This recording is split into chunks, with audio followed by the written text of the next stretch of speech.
खुलुमबाय गोजोन फुंबिलिनि बयनिसिमबो गाहाम हामलायनायखौ जासिहरनाय थाबाय आं सिबिरानि ब्रह्म आसा खालामो नोंथांमोनहा गासैबो मोजाङैनो दङ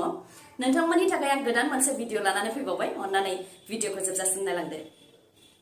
दुखुनि रादाब सासे बर' फरायसाया रेलगारिनिफ्राय गोग्लैनानै दुखुनांथावै जिउ खोमानांबाय बिजनीजोंमा फरायसालिनिफ्राय एक्सकारसननि थाखाय गुवाहाटीयाव थांनानै फैफिननाय समावनो बे जाथाया जानो मोन्दों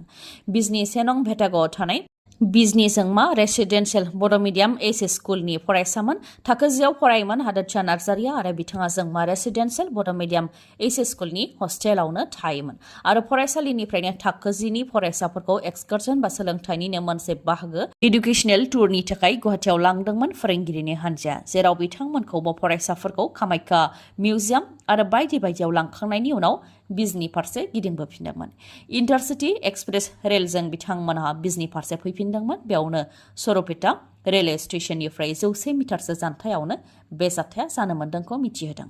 रेलगारिनि सिङाव बायजोआव बाहा सुनो थांनाय समावनो हादोरसा नार्जारिया रेलगारिनिफ्राय गलांदों जायजों बिथाङा जिउ खोमानो गोनां जादों होननानै फोरमायथिदों दा हादोरसा नार्जारिनि गोथै देहाखौबो न'सिम लाबोनाय जाबाय जायनाखि फरायसालिनिफ्राय स्टाफानो बिबान लानानै उन्दै फरायसाफोरखौ एक्सकारसननि थाखाय गुबुन जायगायाव लानानै थांदोंमोन आरो बिमा बिफायाबो फोथायनानै फिसाफोरखौ गोजान जायगायाव एंगारहरदोंमोन नाथाय दुखुनांथावै रेलगारिनिफ्राय गोग्लैनानै बे जाथाया जानो मोनबाय जाय दुखुनांथाव आरो बे जाथायनि बिबानखौ दा सोर रुजुनगोन दिनै 20 नभेम्बर छठ फुजा दिनैनि सानाव बिटिसिआव रेस्ट्रिक्टेड हलिडे अदेबानि बन्द फोसावदों बड'लेण्ड टेरिटरियेल काउन्सिल बिटिसिनिफ्राय दिनैनि सानाव रेस्ट्रिक्टेड हलिडे बा बन्दखौ फोसावदों 20 नभेम्बर छठ फुजानि थाखायनो बिटिआरनि क'क्राझार चिरां बाक्सा उदालगुरि आरो तामुलपुर जिल्लायाव बन्दखौ फोसावदों बाक्सा पुलिसनि गेदेर जाफुंसारनाय 3 एटिएम कार्ड सिखावखौ हमनो हादों बाक्सा पुलिसा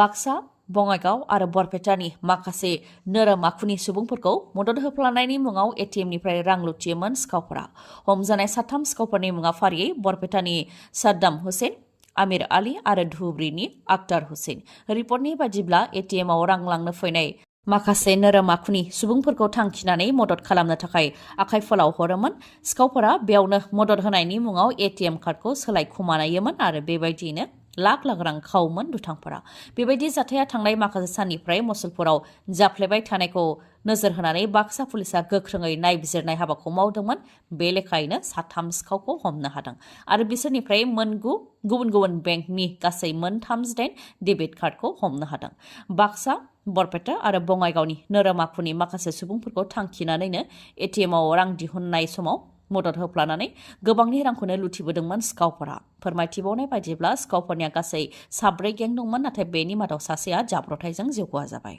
आरो 3 सिखावाबो दा बाक्सा पुलिसनि जेआव नांबाय जेन्नाय आरो देरहानाया गेलेनायनि मोनसे बाहागो अहमदाबादनि नरेन्द्र मदि स्टेडियामाव खुंजानाय वर्ल्ड कप 2023 आव भारतखौ फेजेननानै अस्ट्रेलियाया चेम्पियन जानो हाबाय अब्लाबो भारतआ फाइनालसिम सौहैनो थाखाय जानाय मोनजि गेलेनायाव मोनजियावबो देरहासारनो हादों बेबो भारतनि थाखाय मोनसे देरहासारनाय वर्ल्ड कप 2023 आव देरहानाय अस्ट्रेलियाया 40 लाख US डलार प्राइज मानि मोननो हाबाय जेराव अस्ट्रेलियानि क्रिकेट गेलेगिरि ट्राविस हेड बिथाङा हारसिङैनो 137 रान बानायदों आरो मार्नुस लेबुस चाकने बिथाङाबो गोख्रोङै गेलेदों आरो बिथांमोननि गोख्रों गेलेनायनि थाखायनो वर्ल्ड कप 2023 नि फाइनालाव अस्ट्रेलियाया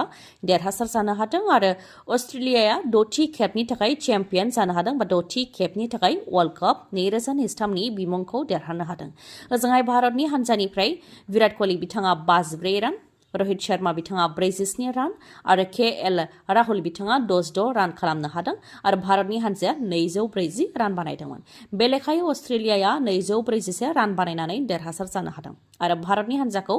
6 विकेट्सआव फेजेनदों अस्ट्रेलियानि ट्राविस हेड जाय बिथाङा गाव हारसिङैनो 137 रान बानायनो हादोंमोन बिथांनो प्लेयार अफ द मैच बिमुंखौ होनाय जादों आरो भारतनि विराट कोहली बिथांनो प्लेयार अफ द टुर्नामेन्ट बिमुंखौ होदों फोरमायथिनो गोनांदि वर्ल्ड कप 2023 नि बे गासै गेलेनायाव विराट कोहली बिथाङानो बयनिख्रुइबो बांसिन रान बानायनो हादों गासै 765 रान बानायनो हादों आरो नैथियाव रोहित शर्मा बिथाङा बानायनो हादों बिथाङा गासै 597 रान बानायनो हादों निकारागुआनि सेइनिस पालासिअआ 2023 मायथाइनि मिस इउनिभार्सनि मुकुटखौ गानबाय सनिबारनि मोनायाव इल साल्भाडरनि जस एडल्फो पिनेडा एरेनायाव खुंजादोंमोन 72थि मिस इउनिभार्सआ, जेराव मोन 90 हादरनिफ्राय समायना सिख्लाफोरा बाहागो लादोंमन। भारतनिफ्रायबो 23 बोसोर बैसोनि श्वेता सरदा बिथाङा बाहागो लादोंमोन, जेराव बिथाङा सेमि फाइनालसिमबो सौहैनो हादोंमन, नाथाय बिथाङा फाइनाल राउन्डआव सौहैनो हायाखै। ओजोंहाय निकारागुआनि सेइनिस पालासियस बिथाङा मिस इउनिभार्स 2023 नि मुंखौ देरहासारनो हादों आरो निकारागुआ हादरनिफ्राय बिथाङानो गिबि खेबनि थाखाय बे बिमुंखौ देरहानो हादों। थाइलेन्डनि एन्टनिया पर्सिल्ट बिथाङा फार्स्ट रानार आप जानो हादों आरो मिस अस्ट्रेलिया मरिया विल्सन बिथाङा सेकेन्ड रानार आप जानो हादों। मोनसे जोबोद गोजोनथाव खौरां।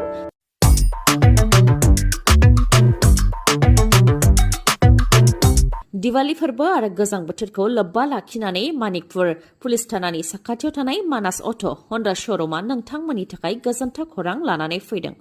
नोंथांमोनहा दिवाली फोरबोनि थाखाय गोदान मटर साइकेल बा स्कुटि बायनो सानदोंब्ला मानास अट' हन्डा श'रुमनिफ्राय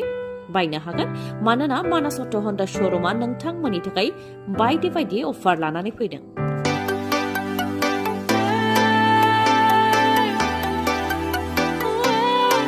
जेरै नोंथाङा गोदान मटर साइकेल बा स्कुटि बायोबा बेसेन नाङालासे गंनै हेलमेट मोननो हागोन, लोगोसे 5 लिटार पेट्रल बेसेन नाङालासे मोननो हागोन आरो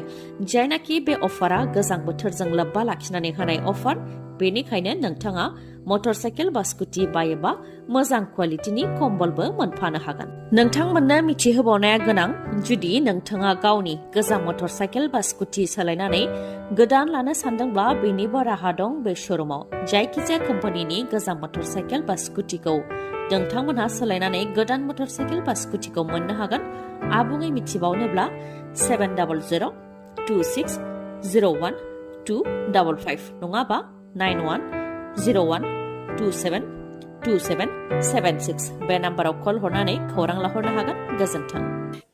दिनैनि भिडिअआ एसेनोसै। गाबोन आरो गोदान भिडिअजों लोगो मोनफिनबावगोन। नोंथाङा दासिमबो आंनि चेनेलखौ साबस्क्राइब खालामाखैबा अन्नानै साबस्क्राइब खालामदो, लोगोसे लाइक, कमेन्ट आरो शेयार खालामनो दाबाव। गोजोन्थों।